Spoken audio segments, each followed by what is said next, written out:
پہلے اتنی وسیع جگہ نہیں تھی، مختصر تھی، آہستہ آہستہ عمارتوں کو پیچھے کیا گیا.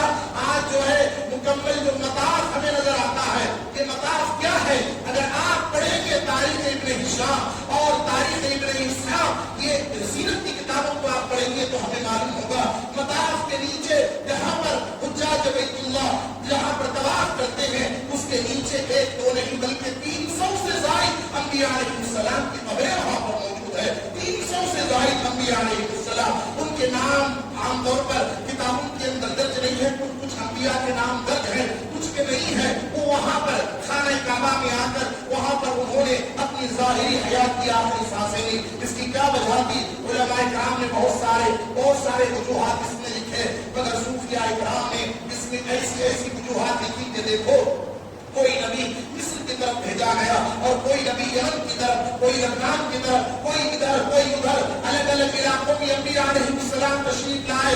ہر نبی کے سامنے ان کی تبلیغ اس وقت مکمل نہیں ہوتی تھی جب وہ اپنی مجلس میں اور اپنی محفل میں نبی آخر الزمان محمد رسول اللہ کا ذکر نہ فرماتے اور اس ذکر میں یہ بات ضرور فرماتے کہ آخری نبی جو آئیں گے وہ شہر مکہ کو آئیں گے، خانہ کعبہ وہاں پر اللہ کا گھر ہوگا، وہ وہاں آئیں گے، مکہ کو فتح کریں گے. اللہ کے حبیب علیہ السلام کی خصوصیت انہوں نے اپنی کتابوں میں بھی پڑھی، اپنے صحیفوں میں پڑھی اور اپنی تعلیمات میں ضرور بضرور اس کو شامل کیا کرتے تھے. 5 انبیاء کی عمریں، کسی کی عمر 300 سال، کسی کی 250 سال، کسی کی 400 سال. انبیاء علیہ السلام کو اللہ تعالیٰ اپنے ان کے وصال سے پہلے یہ اشارہ فرما دیتا کہ ابھی ان کے کتنے دن باقی ہے، کتنے سال باقی ہے. تو وہ انبیاء علیہ السلام اپنا فریضہ تبلیغ ادا کرنے کے بعد رخت سفر باندھتے، کہاں؟ مکہ المکرمہ کو باندھتے. معزز بزرگوں کیوں آتے مکہ المکرمہ؟ وہاں خانہ کعبہ کے پاس کیوں آتے؟ اس لیے کہ وہاں پر آ جائیں اور ان کی حیات میں محمد رسول اللہ تشریف لائے تو ان کا دیدار کر لیں اور حضور پاک علیہ السلام کی صحبت ان کو میسر ہو جائے. ہر نبی کی یہ خواہش ہوا کرتی تھی. اس لیے 350 سے زائد انبیاء علیہ السلام کی قبریں وہاں پر خانہ کعبہ کے مطاف کے اندر موجود ہے. جہاں پر ہم طواف کرتے ہیں، انبیاء علیہ السلام آئے، ان کا وصال ہوا. ان کے وصالوں کے بعد صدیوں بعد رسول پاک علیہ السلام تشریف لائے اور اللہ کے حبیب علیہ السلام نے کعبے کی عظمت کو بھی بتلایا اور مکہ المکرمہ شہر کی فضیلت کو بھی بتلایا. لہذا محترم بزرگوں اور دوستوں، کہنے کا مقصد یہ ہے کہ یہ حج جو ہے یہ اسلام کے 5 عظیم رکنوں میں سے، ارکان میں سے ایک رکن ہے. اگر استطاعت کے باوجود، طاقت کے باوجود اگر کوئی مسلمان حج کرنے سے گریز کرتا ہے اور اس فریضے سے دور بھاگتا ہے، اس کے لیے کیا فرمایا آقا علیہ السلام نے؟ دیکھیے حدیث پاک میں حضور نے فرمایا اگر کوئی استطاعت کے باوجود بھی اللہ کے گھر کو نہ جائے، وہ حج کا ارادہ نہ کرے اور اسی میں اپنی زندگی بسر کر دے، یعنی جو پیسہ، مال و دولت جو اس کے پاس تھا وہ ایسے ہی خرچ کر دے، وہ خانہ کعبہ کی طرف سفر نہ کرے، تو رسول اللہ ارشاد فرماتے ہیں ہمیں کوئی پرواہ نہیں ہے کہ وہ یہودی ہو کر مر جائے، وہ نصرانی ہو کر مر جائے. معزز بزرگوں، اس سے کیا پتا چلا کہ اگر کوئی حج بیت اللہ کر کے انتقال کرتا ہے، اس کا عقیدہ صحیح ہوتا ہے تو بے شک اس کی مغفرت ضرور ہوتی ہے، وہ جنت میں جاتا ہے. اگر کوئی آدمی سب کچھ ٹھیک رکھنے کے باوجود بھی، استطاعت کے باوجود بھی پھر بھی وہ اللہ کے گھر کا ارادہ نہیں کرتا، اپنی دولت کو ایسے ہی اڑا دیتا ہے، کبھی کوئی بنگلہ بنانے میں اپنی دولت اڑا، کوئی مہنگی گاڑیاں لینے میں اپنی دولت اڑا، کوئی سونا چاندی جمع کر کے اپنے گھر میں رکھ رہا ہے، پھر اس کے بعد اس کی زکات بھی دیتا نہیں دیتا اللہ کو معلوم. کوئی اپنی بچوں کی شادیوں کے نام پر اپنے بینک بیلنس کو بھر رہا ہے مگر خرچ کرنے کی توفیق اس کو نہیں ہوتی. محترم بزرگوں اور دوستوں، طلب اگر سچی ہے اور نیت اگر سچی ہے تو اللہ تعالیٰ ایسی برکت عطا فرماتا ہے کہ بالکل راستے بدتے چلے جاتے ہیں اور آدمی کہاں سے کہاں چلے جاتا ہے. آپ بادشاہوں کی تاریخ کو پڑھیے کہ اکبر بادشاہ اتنے سال حکومت کیا، آپ اس کی نہیں بتا سکتے اس کی زندگی میں کہ اس نے کبھی مکہ مدینہ کا سفر کیا ہو، نہ اس کا بیٹا سلیم نے کوئی مکہ مدینہ کا سفر کیا. شاہجہاں نے تاج محل کو بنوایا، اس کو وہ بنانے کی سعادت تو مل گئی، وہ بنا دیا، وہ اپنی بیوی کے لیے مقبرہ بنا دیا، مگر خانہ کعبہ کو دیکھنا اس کو نصیب نہیں ہوا. اور آئیے اورنگزیب کو نیک بادشاہ تھے، بالکل انہوں نے تو دین اسلام کی بڑی خدمت کی ہے،